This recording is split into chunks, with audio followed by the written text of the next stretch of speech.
Le stoïcisme est une philosophie apparue à Athènes durant la Grèce antique. Elle était enseignée à l'école du Portique, stoa en grec. Étymologiquement, les stoïciens étaient les adeptes du Portique. En effet, Zénon de Kition, son fondateur, enseignait ses leçons sous un portique de l'Agora à Athènes, où ses disciples se réunissaient. Cette école de philosophie exista jusqu'à la Rome antique, où elle fut pratiquée par des philosophes tels que Épictète, aujourd'hui l'une de ses figures emblématiques, mais aussi par des politiciens tels que Sénèque ou Cicéron. L'empereur Marc Aurèle lui-même était adepte de cette philosophie. La philosophie stoïcienne est réputée pour avoir été pensée comme un système. La constance de ce système fut telle qu'il fut suivi par les stoïciens du IIIe siècle avant Jésus-Christ jusqu'à Marc Aurèle en l'an 180, soit près de 500 ans.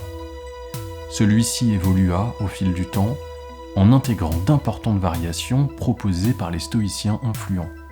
C'est pourquoi lorsque nous parlons des stoïciens, au sens large, nous faisons nécessairement des approximations, puisqu'un stoïcien sera différent en fonction de la période dans laquelle il se situe. Mais cette philosophie a su conserver assez de constance pour que nous puissions comprendre de quoi il s'agit en évoquant le nom des stoïciens. En tout cas, c'est ce que les documents que nous avons semblent indiquer. La pensée stoïcienne nous est parvenue grâce à des témoignages et des écrits de stoïciens tardifs ou d'historiens récents. Plusieurs siècles de manuscrits sont désormais perdus. Parler du stoïcisme, c'est donc parler uniquement de ce qui nous est parvenu de lui.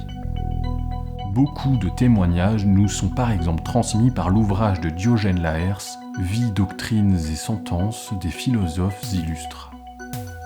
C'est l'une des seules traces que nous avons de l'existence de certains philosophes grecs, dont des stoïciens.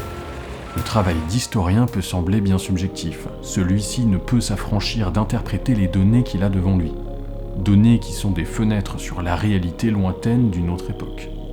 Et de plus, ces fenêtres ne donnent pas à voir l'ensemble de la réalité. Il lui faut donc faire des hypothèses. Cela est vrai aujourd'hui, et l'était pour Diogène Laërce qui n'a pas pu échapper à cette réalité. Diogène Laërce semble avoir vécu au IIIe siècle de notre ère, mais certaines sources le situent bien plus tard dans le temps. Cela veut dire qu'il relate des événements antérieurs à lui d'au moins 500 ans. Diogène parle donc d'une époque qui lui est très lointaine et étrangère. Nos historiens, pour parler des premiers stoïciens, se servent donc du témoignage d'un historien du passé, Diogène, ayant lui-même utilisé d'autres témoignages d'un passé.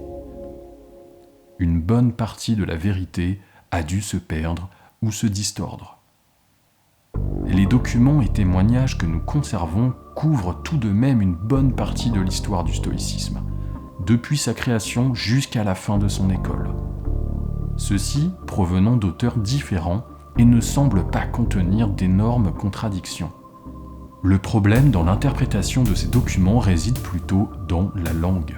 Les langues grecques et latines sont des barrières pour retranscrire fidèlement la pensée des époques où elles étaient parlées. Déjà parce qu'elles sont très différentes du français, mais aussi parce qu'elles ont toutes les deux évolué au cours même de leurs existences. C'est pourquoi une étude de ces deux langues est importante pour comprendre les philosophes antiques. Un énorme travail de traduction s'avère nécessaire. Heureusement, celui-ci a été largement réalisé par les experts de ce domaine, en ce qui concerne les stoïciens, du moins. Avec cet énorme travail de recherche réalisé par les historiens, philologues et philosophes, nous pouvons parler des stoïciens.